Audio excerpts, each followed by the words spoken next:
그 사람은 제가 자기와 다른 정치 성향일 줄은 꿈에도 몰랐나 봐요. 솔직히 정치 성향에 대해서 어디서 자유롭게 이야기해요. 저도 만난 지 얼마 안 됐어가지고 내가 누구 뽑았다 이런 얘기는 하고 싶진 않았거든요. 그래서 저는 이렇게 웃으면서 그냥 들었어요. 근데 그 사람이 너무 투표 결과로 신경의 변화가 크길래 제가 어떤 사람을 뽑았다는 걸 이야기를 했어요. 근데 그 사람이 했던 반응이 일단은 그 사람은 충격을 받았고 저에게서 설득을 하려고 했고 이런 장문의 카톡과 함께 결과적으로 이렇게 말을 하더라고요. 저는 정치 성향 다르면 못 만나요 라고 하고 저도 못 만나요 하고 헤어졌죠. 배우자가 만날 때 이거 딱 하나만 잘 맞아도 잘 살 수 있다 하면은? 한마디로 하면 정치 성향이에요.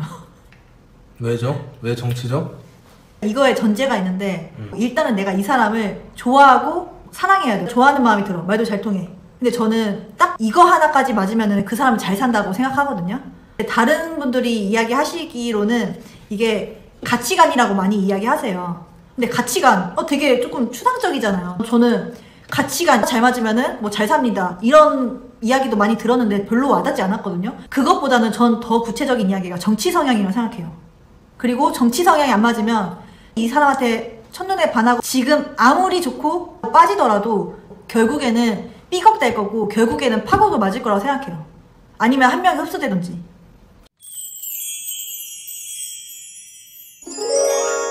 정치 성향이 다르면 생기는 문제점이 뭐가 있을까요, 그럼? 동상이몽이라는 프로그램이 있거든요. 그것처럼 서로의 생각이 다른 거예요, 완전히. 거기서도 색깔이 조금 빨간색, 파란색 이렇게 나오잖아요. 가는 방향성이 다르다 생각해요. 한쪽은 자유를 추구한다고 하잖아요. 근데 평등을 추구하는 사람과 자유를 추구하는 사람들의 이야기를 하는 거 보면 어때요? 엄청 대립되죠. 중요하게 생각하는 게 다르기 때문에, 그리고 자기의 오늘 행동을 결정하는 모든 것들이기 때문에 생각도 그렇고 오늘 할 행동, 선택, 그리고 내가 갈 목적지, 그거를 다 결정하는 게 정치 성향이기 때문에 그런 남녀가 만났다고 생각해보세요. 작은 싸움도 정말 큰 싸움이 되더라고요. 왜냐면은 애초에 생각 자체가 다른 거기 때문에. 근데 이 생각이 같다면은 싸움이 되게 커 보이는 싸움이더라도 알고 보면은 자잘한 문제고 다 해결을 할 수 있는 문제거든요. 이 성향이 아예 달라버리면은 겉으로는 작은 것 같아도 아예 물과 기름처럼 섞이지 않을 문제들로 싸우더라고요. 예를 들면은 지금 남편은 저랑 이게 어떤 정치 성향이 옳다 그르다는 아니에요. 근데 저는 자유를 추구하는 쪽이더라고요. 자유를 추구하고 그런 목적지가 같다 보니까 우리가 완전 니중내 나산이 이렇게 싸워도 그냥 바로 굉장히 쉽게 해결이 되더라고요. 엄청 크게 싸워도. 왜냐면은 우리의 목적지가 같고 우리 이제 또 거기를 한 걸음 가야 되기 때문에 큰 문제가 아니었던 거예요.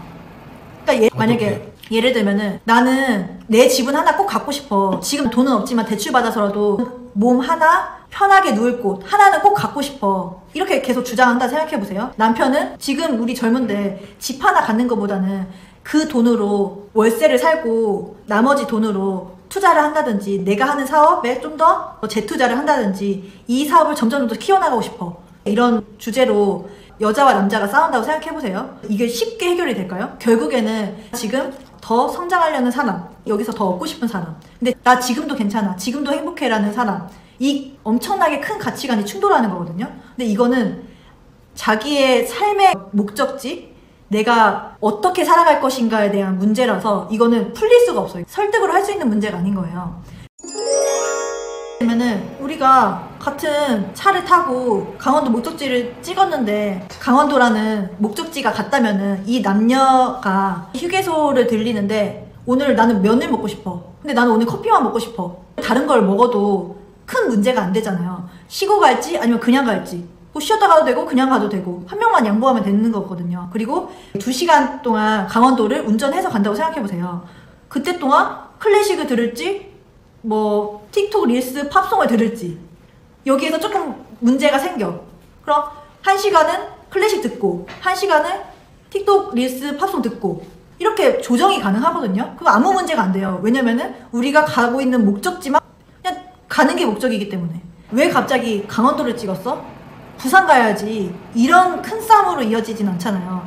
그러니까 저는 부부라는 거는 같은 차 안에 있는 사람이라고 생각하는데 이 목적지는 같아야 된다고 생각해요. 근데 그게 정치 성향이 가장 크게 영향을 미치더라고요.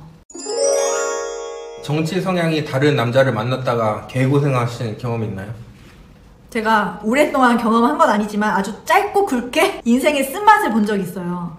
지금 남편 그 전에 연애했던 사람의 이야기거든요. 전에 영상에도 말씀드렸던 사람인데 제 인생에, 그러니까 저한테는 최악의 남자예요. 근데 지금 생각해보면은 너무 고맙다. 지금의 남편을 만나게 해준, 얼마나 가치 있는 사람인지, 나와 잘 맞는 사람인지 알아보게 해준, 눈을 가지게 해준 사람이기 때문에 제 인생에 없어서는 안 될 존재지만 어쨌든 간에 최악의 남자거든요. 근데 우리가 몇 개월 만난 지 얼마 안 되고 대선이었어요. 그 되게 좀 정치 성향은 조금 예민한 주제잖아요. 자기는 자연스럽게 자유롭게 어떤 정치 성향인지 드러냈거든요. 그 사람은 제가 자기와 다른 정치 성향일 줄은 꿈에도 몰랐나 봐요.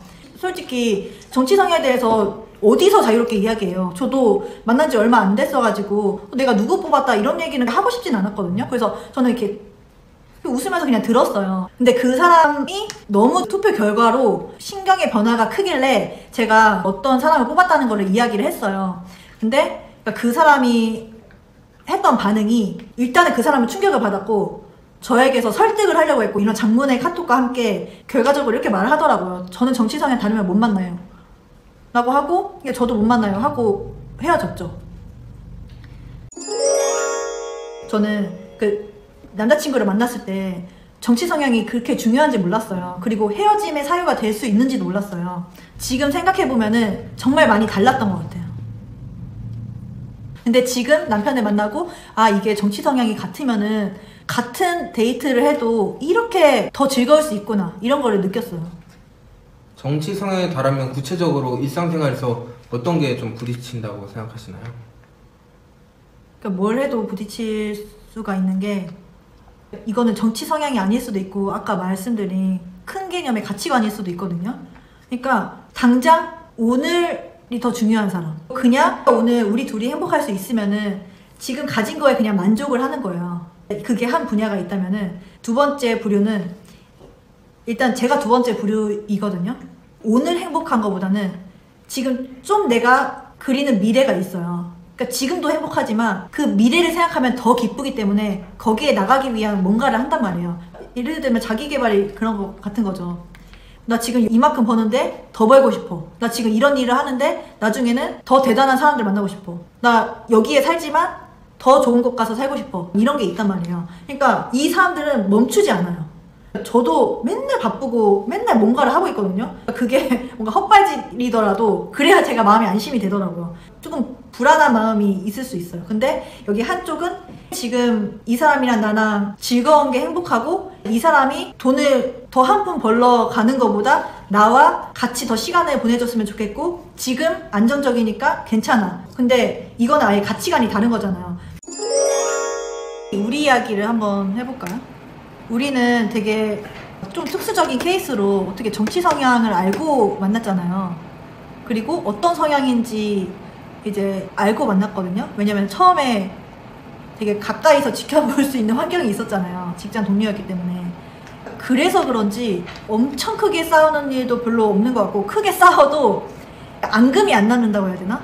그러니까 다 이해가 되고, 좀 감정적이었을 때나 좀 예민해져 있을 뿐이지 큰 파국으로는 가지 않았던 것 같아요.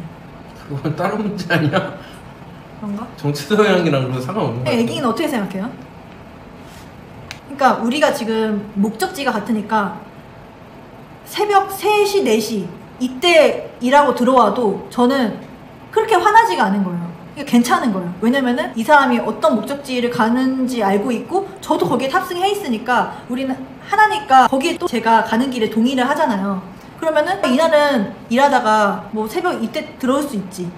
그리고 나도 또 같이 뭐 2, 3시까지 뭔가를 하고 있기도 하고, 같이 뭐 이런 사업을 해볼까? 이런 브랜드를 만들어 볼까? 같은 뭔가 이야기가 계속 나오는 거예요. 목적지가 같다 보니까. 배우자를 고를 때 정치 성향이 꼭 같아야 되는지 달라도 되는지, 이거에 대해서. 저 꼰대처럼 될 수 있지만 무조건 같아야 된다. 이거는 선택사항이 아니다. 이거는 필수지. 이걸 선택사항으로 생각했다가 무조건 이혼한다. 극단적으로 말해서. 이혼을 할 왜요? 수밖에 없다. 말 그대로 가는 방향 자체가 다르니까. 삶의 라이프 스타일 전부 다를 거고 아무리 취향이 같다고 해도 목적지가 다르니까 결국 하차할 수밖에 없다. 중간에. 그러니까 완전히 똑같지는 않더라도 가는 방향성은 같아야 된다 생각하거든요. 나는 이 돈에 만족하지 않기 때문에 홀리는 데 관심이 있어. 그래서 자꾸 뭐 ETF라든지 주식이라든지 뭐 다른 사업을 알아보고 있다든지 온종일 이 생각만 하는 이제 남편이 있어요. 근데 와이프는 나는 그냥 지금 집 한 채 있었으면 좋겠고 지금 내가 가지고 있는 돈으로 안정적이게 만족을 하고 그리고 다른 사람들도 봐가면서 나누기도 하면서 난 그렇게 행복하게 편안하게 살고 싶다 하는 와이프가 있다고 생각해보면은 이 와이프의 눈에는 이 남자는 계속 우리가 번 돈으로 헛짓거리하는 남자로밖에 생각이 안 들 거예요. 그러니까 내 돈으로 가지고 지금 어디를 돈을 놓는 거야? 자꾸 불안하게 왜 자꾸 말을 안 들어? 그 돈으로 자꾸 뭘 하는 거야? 라고 생각해본다면 이 남자도 위축되고 될 것도 안 되고 나는 우리 지금 잘 살려고 조금 풍요롭게 만들어주고 싶어가지고 이런 투자 공부도 하고 사업에도 재투자하는 건데 그런 상황 그런 행동 자체를 부인이 못마땅히 한다고 생각해보면은 이 남자는 자기가 원하는 자유를 이룰 수 있을까요? 자유를 이루는데 같은 배를 탄 같은 차를 탄 부인의 역할은 되게 크다고 생각하거든요. 애기는 지금 자기 사업을 하고 있고 이거를 더 크게 만들기 위해서 거의 온종일 그거를 생각하고 우리가 데이트할 때도 맨날 사업 이야기하고 투자 이야기하고 저번에 그 아쿠아월드인가? 거기 가가지고 투자하는 방법 알려주고 그랬었잖아요. 근데 만약에 배우자가 그거를 반대한다면 어땠을 것 같아요? 반대가 아니더라도 그러니까 그런 거죠. 결혼 생활은 2인 삼각이야. 근데 한 명이 안 가겠다고 질질 바닥에 앉아있어. 그 상태인 거죠. 가긴 가도 2배로 힘들 것이고 한 명이 끌고 와야 되니까 한 명은 질질 끌려가느라 힘들 것이고. 결론은 가치가 안 맞으면 파국이다. 근데 더 구체적으로 가치관이 맞는지 안 맞는지 확인할 방법은 정치 성향이다. 동의하십니까? 비율 중에 제일 센 게 정치 성향 같아요. 가치관 안에 여러 단어가 있는데 그치. 그 중에 가장 핵심적인 거는 정치 성향. 일단 급하면 정치 성향부터 봐라.